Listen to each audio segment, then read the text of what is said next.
Alors, bonjour à tous. Nous avons tous été émerveillés par l'hymne national entonné par ces petits-enfants.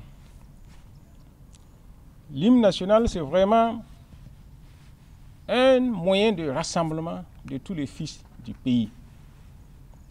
La preuve en est que, grâce à notre hymne national, cela a permis aux Samo que nous avions chassé de cette terre il y a quelques centaines d'années, de retrouver le sol de Ouagadougou. Donc, c'est la preuve vraiment que notre hymne national est un moyen de rassemblement et d'engagement patriotique. Si vous avez remarqué, vers la fin de la chanson, ils ont parlé de Yontoro. Ce qui veut dire que partout où ils vont, ils n'abandonnent pas leurs traditions. Ils n'abandonnent pas leurs habitudes culinaires. Donc, c'est un enseignement pour nous faire savoir aussi que nous ne devons pas oublier nos traditions, nos cultures, partout où nous allons. Donc, même les Samo que nous avons chassés d'ici ont pu conserver leurs habitudes culinaires.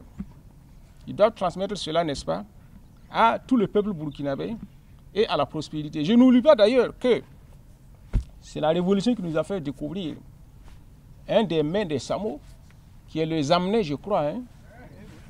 Voilà. Quand le président Thomas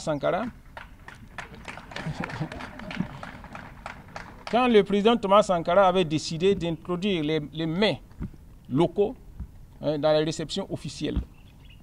Donc, je remercie nos amis Samo d'avoir gardé cette histoire commune à nous tous. Bon, quant aux petits-enfants, c'est l'espoir de notre pays.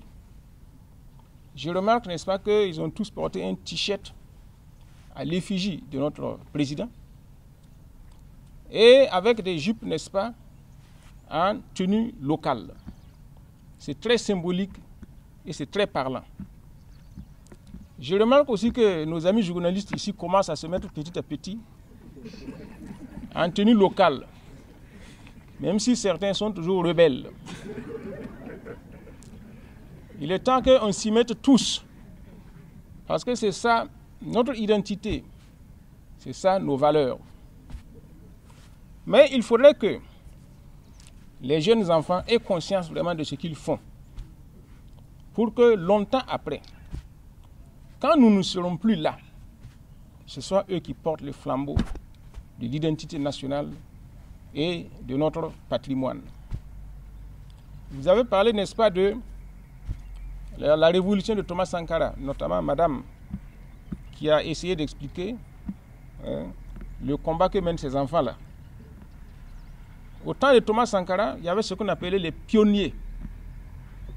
Et aujourd'hui, parmi ceux qui ont survécu et parmi ceux qui portent haut le flambeau de la lutte actuelle, ce sont les anciens pionniers de la révolution du temps de Thomas Sankara. Donc il faudrait que ces enfants aussi, quelles que soient les intempéries, soient à l'avenir les porteurs du flambeau de la nation. Vous savez que le chef de l'État a délivré un discours important hier. Je vous invite donc à vous en imprégner, à en prendre possession et à faire de ce discours un guide pour nos actions futures. Il a notamment parlé des traîtres de la nation. Comme vous savez, depuis que le président Traoré est là, il y a eu sans cesse de tentatives de déstabilisation, dont beaucoup, la plupart visent l'assassinat particulier du président Ibrahim Traoré, qui est leur bête noire. Pourquoi? Tout simplement parce que, comme au temps de Thomas Sankara, le chemin que nous avons pris remet en cause beaucoup de choses. Ne serait-ce que le Fassoudan Fani que nous voulons promouvoir, ça fait des marchés en moins pour les industries du textile.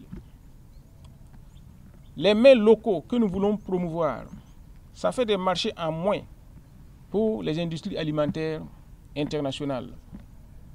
Notre politique de souveraineté économique remet beaucoup en cause les intérêts des impérialistes qui avaient fait de notre espace leur chasse gardée.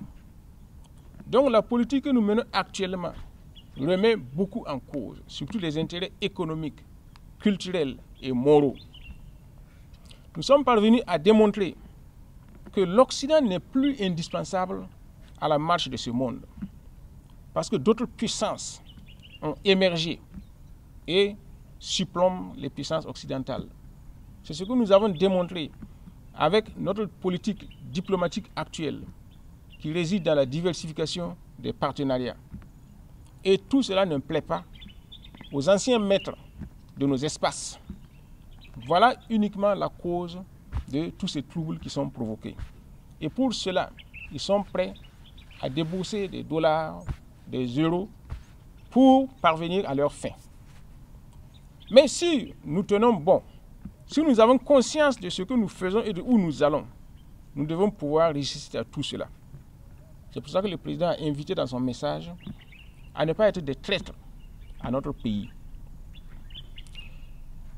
Donc, cette deuxième phase des journées d'engagement patriotique et de participation citoyenne a commencé le 2 octobre, date symbolique de la prononciation du discours d'orientation politique par le camarade président, le capitaine Thomas Sankara.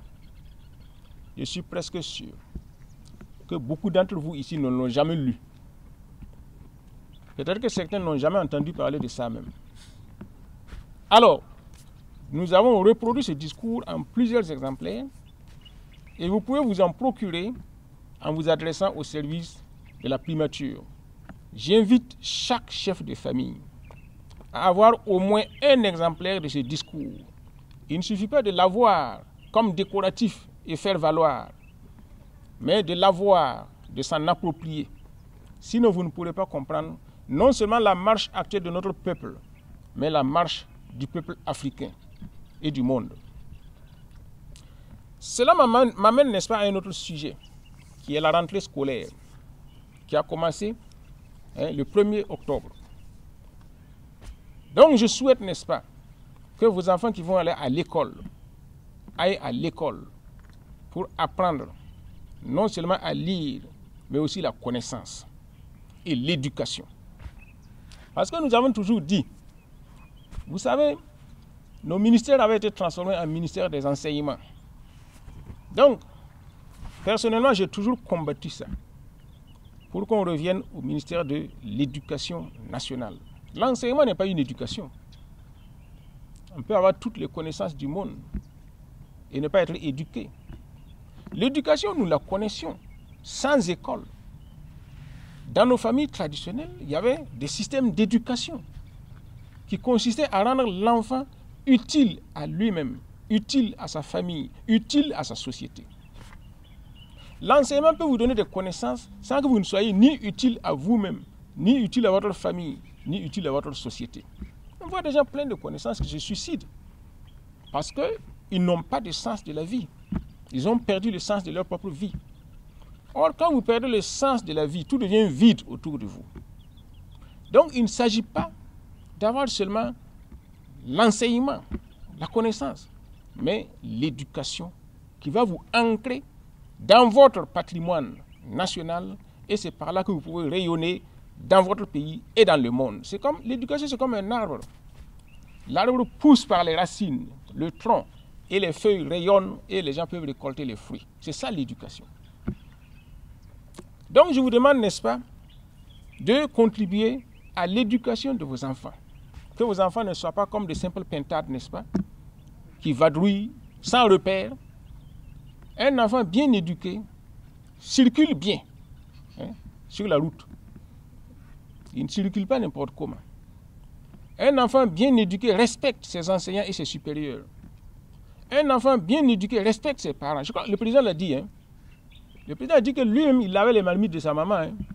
Moi aussi, je l'ai fait. Parce que dans ma famille, les 3 premiers enfants étaient des garçons. C'est les filles qui sont venues par la suite.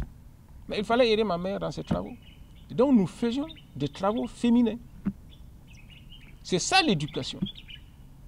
Dans l'éducation, il n'y a pas de honte. Parce qu'il n'y a pas de sot métier, il n'y a que de sottes personnes. Donc je vous demande, n'est-ce pas, de contribuer à l'éducation de vos enfants. Il y a des parents, une fois que l'enfant est à l'école, là, on le laisse aux enseignants. Les enseignants n'éduquent pas les enfants. Ils leur donnent des rudiments de connaissances. C'est à vous, dans les familles, d'éduquer vos enfants. Et vous-même, vous devez vous éduquer. Si vous n'êtes pas éduqué, quelle éducation vous allez donner à vos enfants? C'est pour ça que je vais vous dire une chose. Vous savez, dans l'évolution du monde a connu plusieurs étapes. Il y a eu une étape où les plus forts étaient les guerriers, les combattants, comme les gendarmes qui sont ici là. Ce temps est passé. Les dominateurs du monde actuel, c'est ceux qui ont la puissance économique. C'est pour ça que vous voyez des pays comme les États-Unis, etc., qui dominent le monde. Nous sommes en train de glisser vers une autre étape.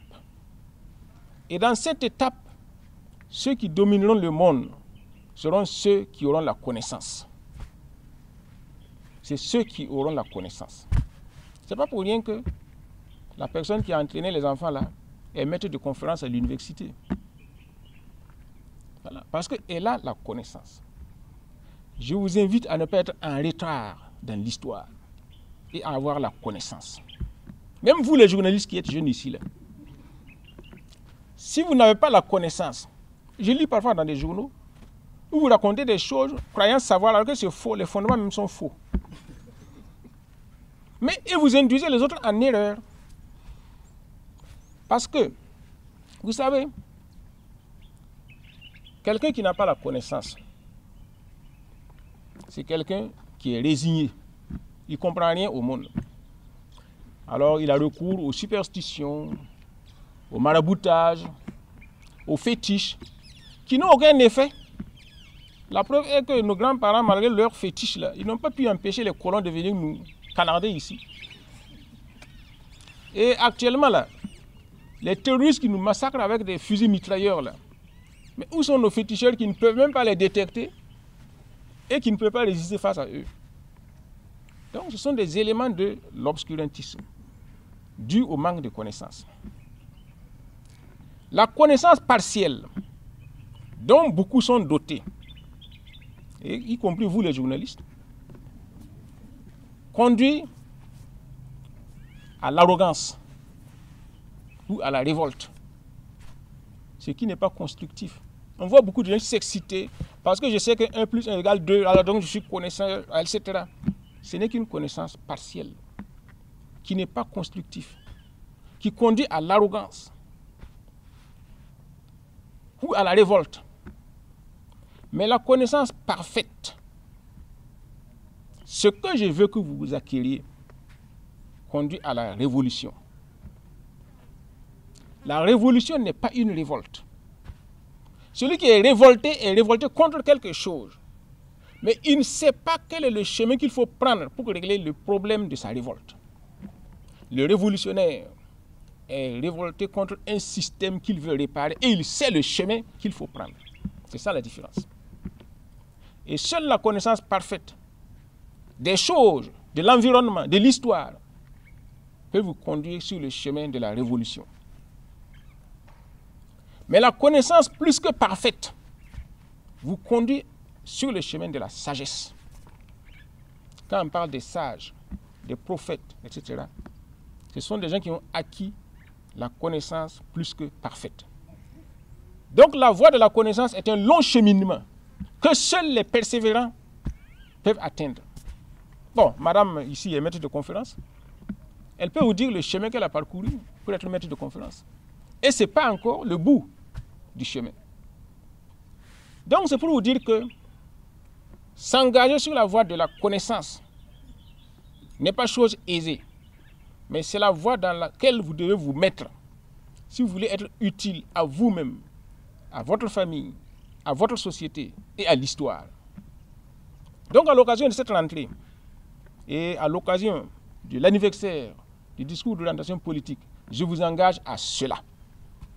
Il y a beaucoup de gens qui ne comprennent pas ce que nous faisons parce qu'ils n'ont aucune connaissance. Ils n'ont pas la connaissance de l'histoire, des faits sociaux, etc. Pourtant, vous avez appris à lire. À partir du moment où on a appris à lire, le reste du travail, c'est soi-même qui le fait. C'est soi-même. Bon, comment je vais dire, moi je loge, n'est-ce pas, sur l'avenue Ousmane Sambène, que vous connaissez tous, pour avoir été le premier cinéaste francophone. Ousmane Sambène n'avait que le certificat d'études primaires. Le reste du travail, il l'a fait lui-même. Nous avons tous étudié L'Enfant noir de Camara Laye. Camara Laye n'avait que le CAP. Mais il a écrit un classique littéraire. À partir du moment où vous avez appris à lire, à savoir que 1 plus 1 égale 2, BA, ça fait bas. Vous avez les prémices et les fondamentaux pour aller plus loin par vous-même. Le reste, c'est la paresse qui tue tout. Donc, je vous invite, n'est-ce pas, à vous engager sur la voie de la connaissance et de la révolution, afin qu'ensemble, nous puissions construire notre pays. Vous avez vu, n'est-ce pas, ce qui se passe actuellement sur la scène internationale, où Israël a tué, n'est-ce pas, le chef du Hamas, Hassan Nasrallah. Et la réplique est venue d'Iran, située à près de 2000 km d'Israël. Comment les Iraniens ont pu parvenir à cela? Ce n'est pas par le fétichisme, ce n'est pas par les marabouts, ce n'est pas par les incantations, c'est par la connaissance. C'est par la connaissance que vous pouvez vous affirmer et vous défendre. C'est le message que j'ai à vous transmettre à l'occasion de cette rentrée scolaire et à l'occasion de l'anniversaire de la célébration du discours d'orientation politique du 2 octobre 1983. Donc je vous invite sur ce chemin-là, afin que nous puissions tous nous rejoindre pour un Burkinabé 1. Et afin que les Samo puissent savoir que, même s'ils ont été chassés de Ouagadougou, ils peuvent toujours revenir circuler et nous les supporterons, nous les tolérerons et nous pourrons les orienter sur des chemins encore plus lumineux et plus radieux. Je vous remercie.